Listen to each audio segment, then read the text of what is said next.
Let's have a look at the first of the program for you. And the market for this shows Wild Seas is a 260, 125 favourite. Placed in all three starts so far, was second on the World Cup Jockey Series night at Ellerslie last time out. Michael Coleman does the riding, takes over from Jonathan Parks, who was aboard that day. Spring Delight and Diamonds and Bubbles also in the market here, Thad. Where's the early money? Yeah, look, I was speaking to your producer, Shane Cuthbert, an hour ago, and I declared Wild Seas as probably the best back runner on the card at Matamata. Just in the last hour, we have seen a bit of a swing towards the second and third favourite, and in particular the third favourite, Diamond and Bubbles, just knocked off by Opie Bosson. Knocked off last time with Opie Bosson aboard. He sticks with the ship there. It was a good run at Ellerslie. $5.50. They are suggesting that is some nice each way. Spring Delight was a good second at $4. There is support there. A couple of first starters we've had to drift, Aidan. Bradshaw, we opened 9. It's out to 10. I see completely friendless on totes currently for the Baker Forsman team, so that's a pretty good lead. That Bradshaw will need the run, and the other one as well, Trickle Treat for Tony Pike, is on the drift as well, and no money there, so you're expecting to see some action around those two runners in particular if they were ready to go having their first start today. But look, don't be put off Wild Seas by any stretch. $2.60 it was, $2.80 on opening. Just having a bit of an each way go on Diamond and Bubbles in this last hour. Okay, yeah, I was talking to Shane Cuthbert earlier on as well. He was pretty keen about the chances of Wild Seas also. Let's have a look at the speed map for you for the first of the card. And this shows that it's pretty even across the board, Barley Cove and Mighty Colombo. Brendan Popwell, how'd you see the first? Yeah, look, this is a race where, look, Wild Seas and both the 13 runner, they look really well placed in this race, don't they? Look, the Wild Seas run behind a horse who'd been knocking on the door, Aidan, and standing ovation, looks to be a really key form reference for this race, doesn't it?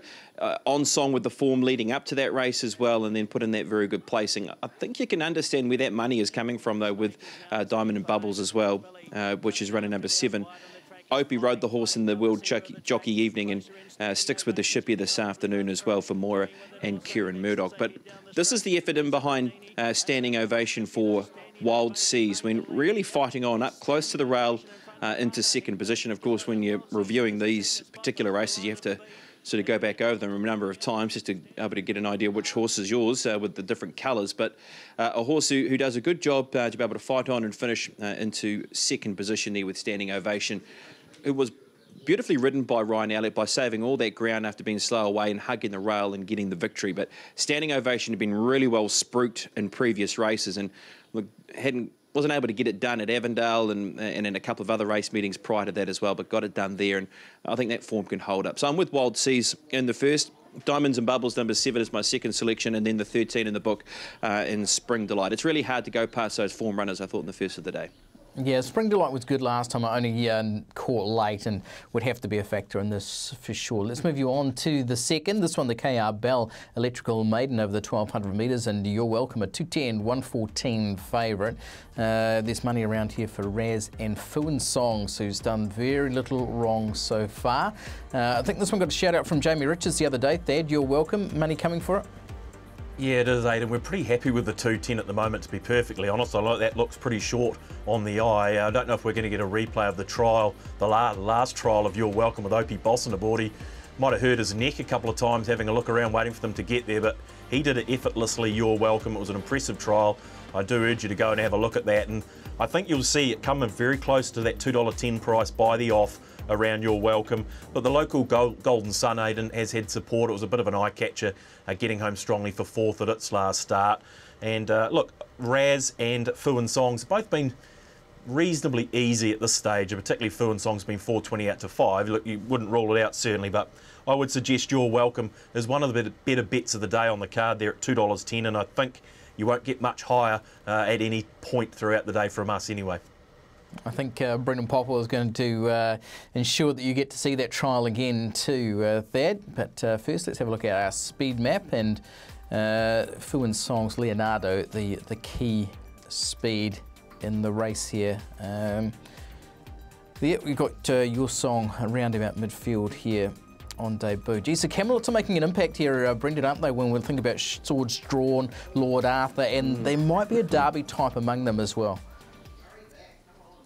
Yeah, I think you're bang on the mark there, Aidan. And look, I know this horse has moved in the Derby market as well, and You're Welcome was 61s and 20s yesterday and is now 41s and 12s right at the moment in the Derby market is You're Welcome. Let's go and have a look at the trial from this horse, the son of Camelot, who led them up, and gee, he did this nicely. He's obviously had some experience through the trials to get himself ready, and also there's a little bit of a Tiakau Shark angle with this horse as well, because there are a few of them that are in the ownership of Tiakau Shark, including Steve Mace and also Paul Gallen, but even Wade Graham's got on the fun as well from the Cronulla Sharks. He wants a piece of the Tiakau Shark action and is involved here with You're Welcome. This is a really good trial. Opie just rolls to the top, and he's got handfuls, hasn't he? Won Owen Patrick to the line here. So that's a nice trial, and we got the heads up from Jamie Richards as well when I did ask him for a winner over the Christmas period outside of Melody Bell, of course, and he did say that this was one horse they are excited about. Fuin Song does look to be a big threat because this has got race day experience. Went north to Ruakaka last time to the races. They piled the money on. I know there was a couple of big investments placed on the horse, and look, unfortunately, did come unstuck. Just watch him come away from the rail here. So maybe coming back left-handed might be a key for this horse in Fuin Songs, who went to New Plymouth and was beaten behind Burgundy Bell on a wet track. And there's no doubt that, look, probably down to the wet surface, undid the horse, and Burgundy Bell was just ready to go on that occasion at New Plymouth as well. So he's just wanted to do a couple things wrong down the straight. He's nicely bred. He's a half to Mosse, and he just gets dive bomb late out wide here, does Fuin Song. So he can be a horse who can get to the front. He can use his barrier draw where he takes a good spot in the race. Does look like a lovely race to be playing a trifecta in the first four. And with, if you wanted to save on your win bets around You're Welcome, as you could play a trifecta where you go Fuin Songs and also You're Welcome on top. The other big danger in the race is Raz number 9. Love the way that she attacked the line last time out of Ellerslie. But yeah, I'm clearly in the camp of You're Welcome. Opened around 240, now 210. Yeah, I know I might be talking out of turn, but I know Opie has sort of picked and chosen his days to be riding, was very keen on being aboard You're Welcome here on debut. Let's move you on to the third, the Barclays Engravers maiden over the 1200 metres, and favouritism here with He's a Gold Digger, who was impressive at the trials, to scratch from New Plymouth, 361.30, hit of 3 flaunting at 370 and 145, was good in running second on debut and was a trial winner prior as well. Bellamente in the market as well. Is there a lead here, Thad? Yeah, look, it's that age-old adage, Aidan, of race day form versus first starters. And we opened He's a Gold Digger up favourite 380 ahead of 420 for flaunting. And the push has come for flaunting. It was a good second on debut.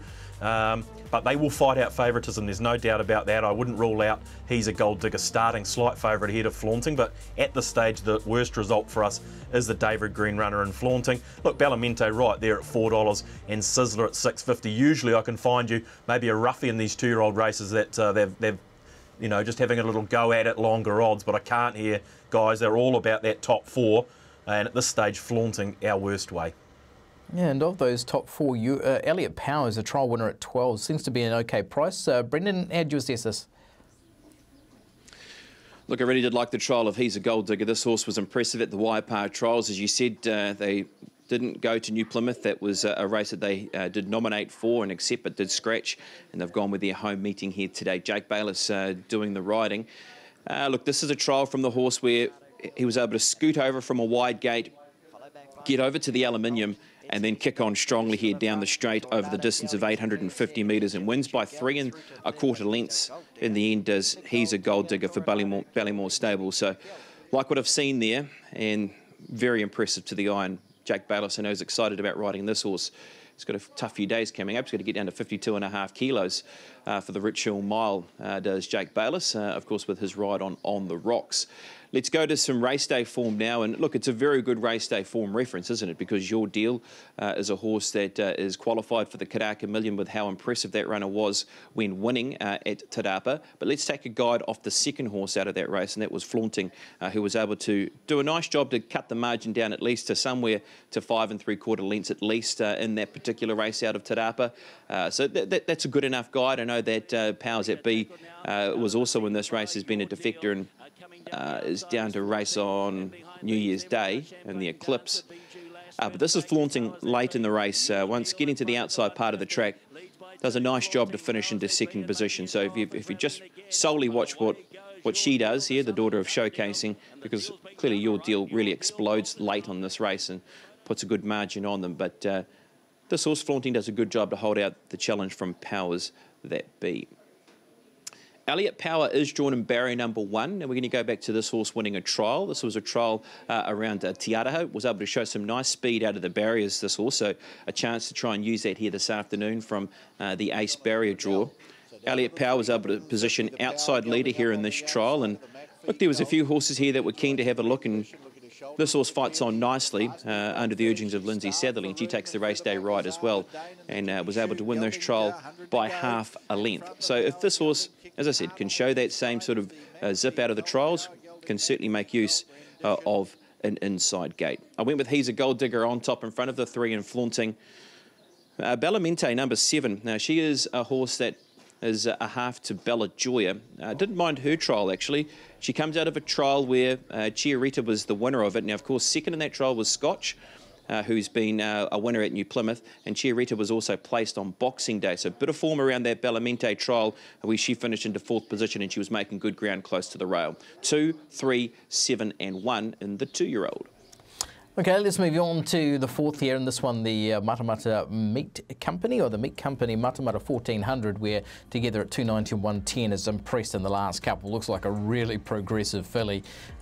She's got group potential, no doubt, for mine. Autumn Flash and Marija, the stablemates, both good and winning last time out. Was the money line taking us here, Thad? Yeah, probably the best lead I can give you in a tricky race, Aidan, is that Autumn Flash has been clearly the better backed ahead of Marija there. The 7 in the book, both from the O'Sullivan Scott yard, so that could be of some assistance to customers. Together's been well backed, but they really do have it down to 2 here, Autumn Flash and Together. There is a bit of money down the book there for Stephen Marsh and Shafiq Roussoff. Bar de Soir, I skipped French class, Aidan. So please correct me there, but yeah, $16. Anything Stephen Marsh has been saddling up at the moment has been going pretty close, so that could be a bit of an each-way play in the race, but a tricky one. Can't give you too much of a lead, except to say Autumn Flash has been better back than Marija in the race. Yeah, I spoke to Andrew Scott yesterday, and he'd told me that Autumn Flash, he basically identified it as the bet of the day for the Wexford team. So that's, yeah, can I say that it's a superior chance to Marija, though their horse was good at Ellerslie last time out. Let's have a look at the speed map for you for this, and it'll be all important. White Shield and Kane from the outside likely to press forward here.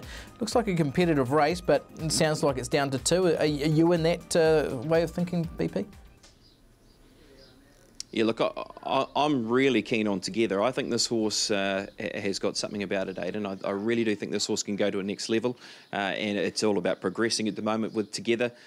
Now, of course, the last start to the races was the Naval Fleet race. Now, you can really make your own judgment here. Was Together going to beat Naval Fleet, or did Naval Fleet have something left in the locker to keep out this challenge from Together? Because she was closing.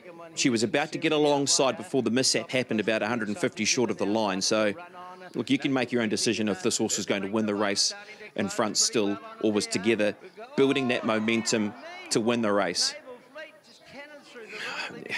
I don't know. It's a tricky one to work out, isn't it? I mean, Naval Fleet certainly looked like was going to have something left to challenge Together. But I really love the way that Shafiq rode that horse on that occasion. He was able to save ground. He was able to come underneath runners, and he had one last shot at Naval Fleet, and obviously she was able to show a nice little dash to get alongside the horse. If the horse has improved again from that trip to Hawke's Bay, I think can be a very big player, because the first up run was terrific around New Plymouth as well from Together. Let's go to Autumn Flash. Yeah, this is a horse that's impressed me as well. All 3 starts. You go to the first start race, which was around Tauranga. An incredible form race. That's the Lockett and Maiden race. Was a horse who finished into 6th position, did a few things wrong on the point of the bend, then got it right next up by finishing 3rd. And here's the win when piercing between runners when Jason Waddell was aboard. Love the way that he's flattened out here and showed a real willingness to win this race, Autumn Flash. This is a very good win. And if he's gone the right way since, gee, we could be in for a terrific battle between these 2 horses. That's Autumn Flash winning here back on the track on the 19th of December. Blinkers come off and the visor blinkers go on this afternoon for Autumn Flash. And then let's go to the stablemate in Maria, who won at Ellerslie last time. Now, this horse was able to finish off tempo, Maria. Now, we've seen this horse been able to try and get on tempo and has been run down. Of course, first up at Avondale, caught 3 wide on speed when finishing into 7th position. On this occasion, they rode her cold. Look at the result they got. They're able to get a horse who really showed a nice dash at the end of the race, once clearing some traffic. And look, had a bit of work to do to win the race from there. But once she gets going, she picks up late in the piece and wins, and wins nicely. In the end, does Maria, with River Run, who went with it as well at the same time. I'm going to go with 8 on top and together. I have marked it as my best bet here this afternoon. I thought this horse can be very progressive and go through the grades in front of Autumn Flash, runner number 5. And then I've gone with the 7 in Maria and also number 4 in Saigon. Looking forward to this race. This is one of the undercard features for mine. Yeah, it sure is. Can't wait. Let's move you on to the next, though. That's race 5, and this will see favouritism with Burgundy Belle, who's looked pretty sharp so far. Just the one outing at the races was a New Plymouth maiden win by 5.5. Had won a couple of trials leading into that. Raposa Repeater, She's All Mine, tight line. But I'm thinking from what you said earlier, Thad, it's all about Burgundy Belle. Well, it may be. We thought so. We thought it was going to be, Aidan, certainly. We're $1.85 on opening around Burgundy Belle. I think there's probably a general consensus in this race that there is some quite good, strong winning form, and Burgundy Belle might be a fraction short at $1.90. That's certainly not putting multi-better punters off, but it is giving other customers an opportunity on a few others here. Raposa Repeater was one of them. That's been $5 or $5.50 into $4.80. But there's money spread everywhere, eh? And we're losing on ScoMo Eagle at 30 to 1 up the top of the book. We're also losing on Gyarados at 30 to 1. And one down towards the bottom there, She's All Mine. Boy, oh boy, did we get a bath on debut on She's All Mine for the Daniel Miller team. We opened it up long double-figure odds, and it started at $9 and won effortlessly. The money's on again. They're rolling it up on She's All Mine. So might not be quite as easy as we first anticipated. The money well spread in the 5th. Yeah, he'd love to beat the Te Akau team, wouldn't he, Dan Miller, who's been a real stalwart of that stable in recent years as well. Let's have a look at the speed map. Showbird getting somewhere near the speed in this. Burgundy Belle, from that inside draw, is likely to get a lovely trip in the race. So, Brendan, do you think? You'd think so. Look, I thought the Fame game was very good last time to the races when winning here. This race just screams follow whatever bounces out of this race, because there looks to be some serious depth to the race with what we've seen from Burgundy Belle, who blew them away at New Plymouth, and as I said beforehand, was clearly ready to go on that occasion. Money backed that up as well, leading into that race out of New Plymouth, and won by a margin. And look, it was a heavy 10 surface. It just didn't matter. I mean, the horse won on a good track at the trials prior to that, and as I said, was just ready to go bang, and did exactly that, and won by 5.5 going away. So Fuin Songs is the horse who's in 2nd position here, who's up against the rail, who runs in race number 2. So inside gate for this runner, Shafiq Rusov takes the ride once again. I really do like the chances of the Daniel Miller trained runner.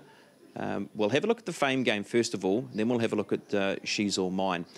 This is the Fame game, who won a trial before winning here last start to the race. Now, was 3 wide on speed at the trials and was still very strong at the end of the race to win that trial. So came here with a good trial under the belt, and this is how he delivers. He was able to sit off them from an awkward gate, but I love the way that he just picks them up, drops them, and wins by nearly 3 lengths the Fame game, the son of Shocking for Russell and Robin Rogers. And this is a good win. He has a better gate today, so he might be able to take a more handier spot in the run, but there's no doubting that he can be a player off the back of the way that he's won his maiden race and is back to the same venue.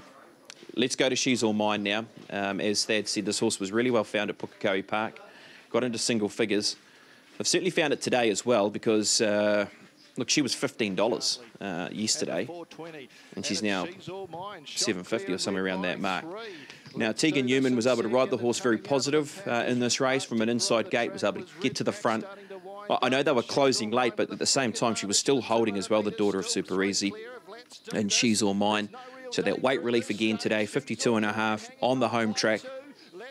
I'm going to roll the dice here, Aidan. I'm going to go with this horse on top, number 10, and She's All Mine. If she's gone the right way post this race, I'm happy to take the price on, and certainly with the way that the money is falling for the horse, as well. That certainly speaks all sorts of languages as well. 10 on top in front of the 8 in Burgundy Bell.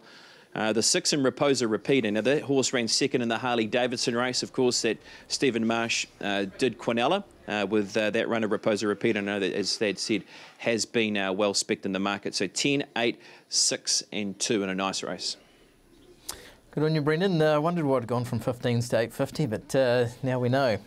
She's all mine. Let's move you on to the next of the card, and this one, race 6, is the Hobbiton Movie Set 1200, where Matamata at 250 and 120 comes up favourite. Merlini at $6, 650 Pop Star Princess. Good field, Thad. Yeah, very nice field, Aidan, no doubt about that. Look, Matamata going for 3 in a row, $2.50. The money arrived late again. I would expect to see the same happen here. Certainly steady in markets and dominating multi-betting. Looks a talented mare on the rise, this Matamata. Yeah, 250, round about the mark, we think. There are a couple each way here, Aidan, that they have had a look at. One of them's Joyanna, and that's not unusual. She never goes to the races without being very heavily backed with fixed odds. She was a terrible result at Ellerslie resuming. They're expecting improvement again. She couldn't quite get the job done that day, swamped late. They're thinking that Joyanna will have natural improvement and can go close. So at $8, $8 was $8.50 when we opened. The other one's Spring Heat for the O'Sullivan Scott team. We know how good Spring Heat was last preparation. It's been put into a few fields, scratched. The trials, as far as we were concerned, weren't fantastic, but boy, if you're following the money, forget what you see on the eye and follow the wallet. You'd want to have $1 on Spring Heat to resume with a win. I was a big fan of the horse last preparation, but it was just a little touch concerned about what I saw at the trials around it, but yeah, forget that and follow the cash around Spring Heat.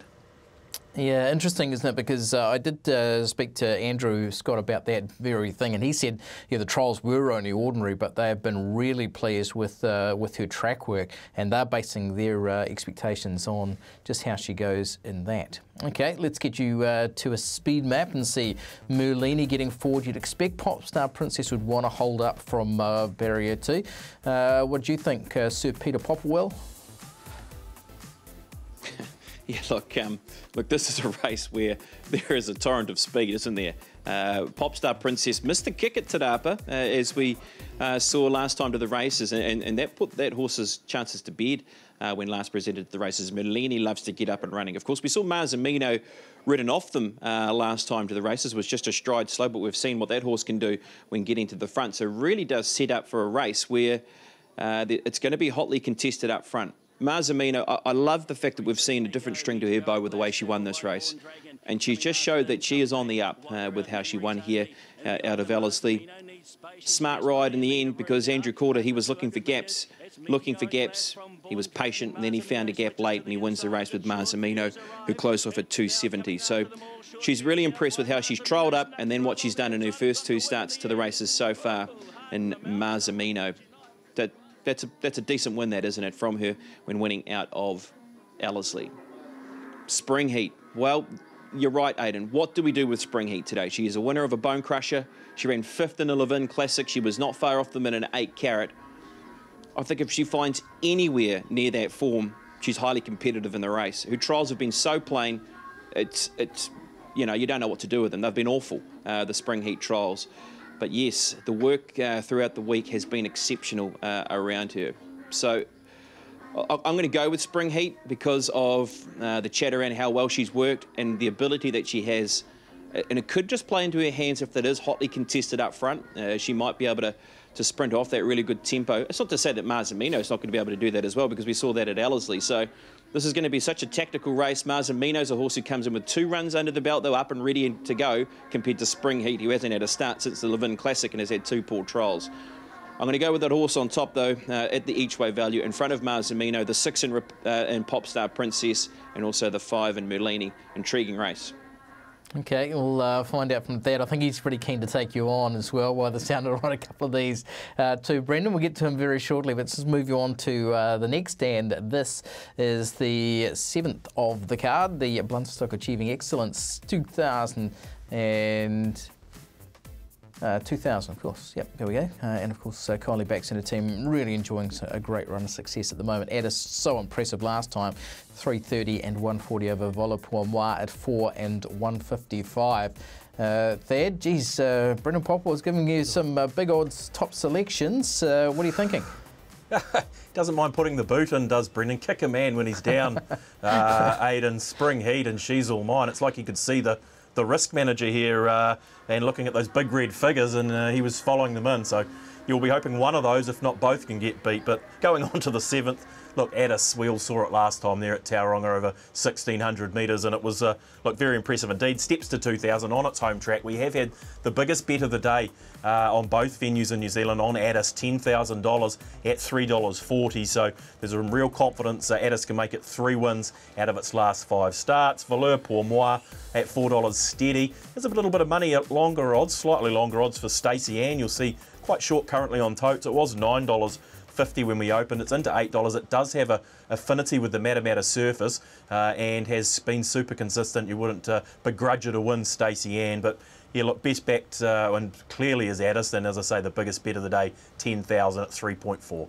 Yeah, no real surprise. She was super impressive last time out, and it'll be interesting to see where she does end up in the speed. We've got her midfielders here. I wonder whether they'll try and be fairly positive despite the wide gate. Lady Amadeus, Flourishing, Joe Cargo, the go-forward horses. Brendan Popple, it sounds like you are the risk manager, or certainly you're causing it to make some shakes at the moment.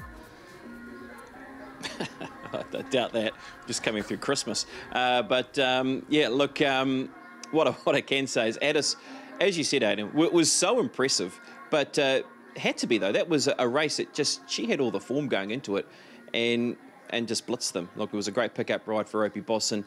He rode the horse inch perfect, and once you saw the horse getting into the clear out wide here, was put the binos down and just enjoy the watch with Addis here on this occasion. So she goes the right way into rating 72 grade, does Addis. She showed that she had potential as a 3-year-old filly when she was stakes placed.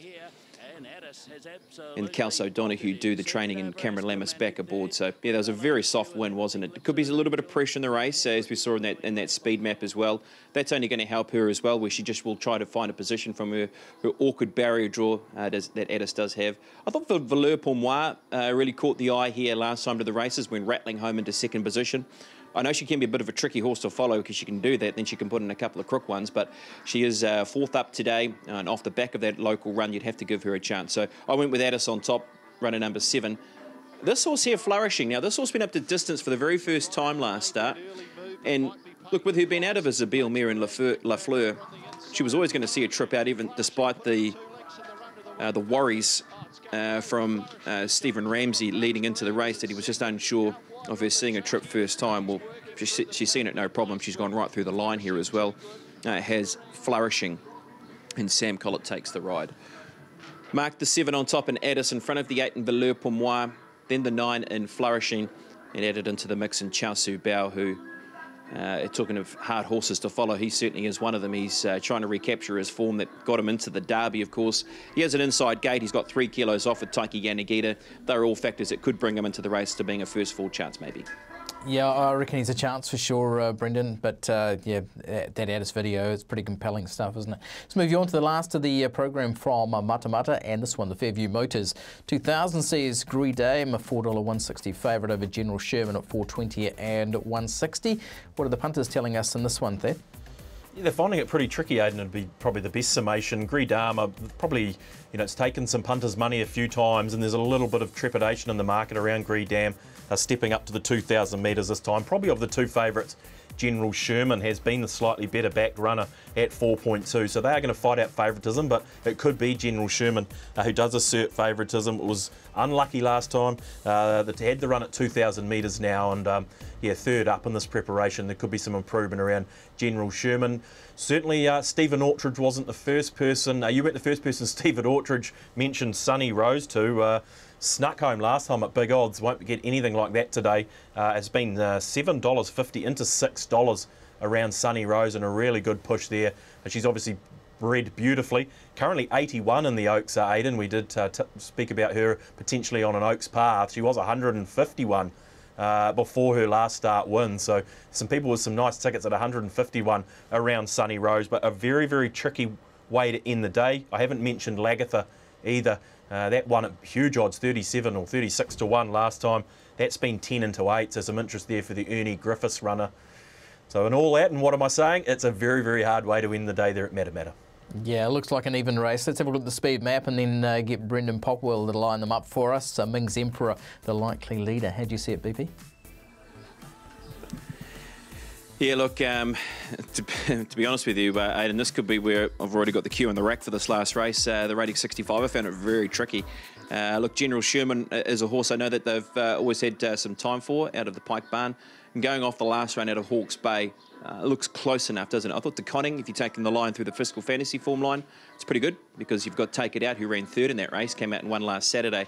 So I was around those two, and then you've got Gree Dam, who was stakes placed around this time last year, of course, been placed in the 8 carat, and then was beaten in the Royal Stakes. So I went 4 to beat 3, 1, and 12. 4, 3, 1, and 12. Okay, strategy time and best bet. I'm going to go for my best bet is Together in race number 4. I thought the horse looks to be a real improving type and happy to be taking on Autumn Flash, who's at 3.30. This horse is hovering around that $2.80 quote is Together. I'm going to go with my value bet in Spring Heat. It was either going to be Spring Heat or She's All Mine. Just went with Spring Heat at $7. Strategy. Right, $40 multi. We'll go with You're Welcome to win race 2, and He's a Gold Digger in race 3, and Together in race number 4. That's my base. And then we'll go $20 multi, adding in a different runner around those 3 runners. So we'll go Wild Seas in the first race with those same 3 runners. You're Welcome, He's a Gold Digger, Together. And then we'll roll over to our next page for another couple of $20 multis, where I'll add in She's All Mine for a place, and also Spring Heat for a place. Could have maybe taken those for $15, taken those 2 for a win for $5, but anyway, it's just an option to look into and a possible play and a base play here this afternoon. And I suppose one question as well that I do have for Thad Taylor is, when will the Taupo races be open? When are we expecting those markets to be open, Thad, so we can multi up something? You got one for us, Brendan. It sounds like you're pretty keen on something. 2 o'clock. 2 o'clock this afternoon, you'll be able to multi some of today's runners into these specials at Taupo that you have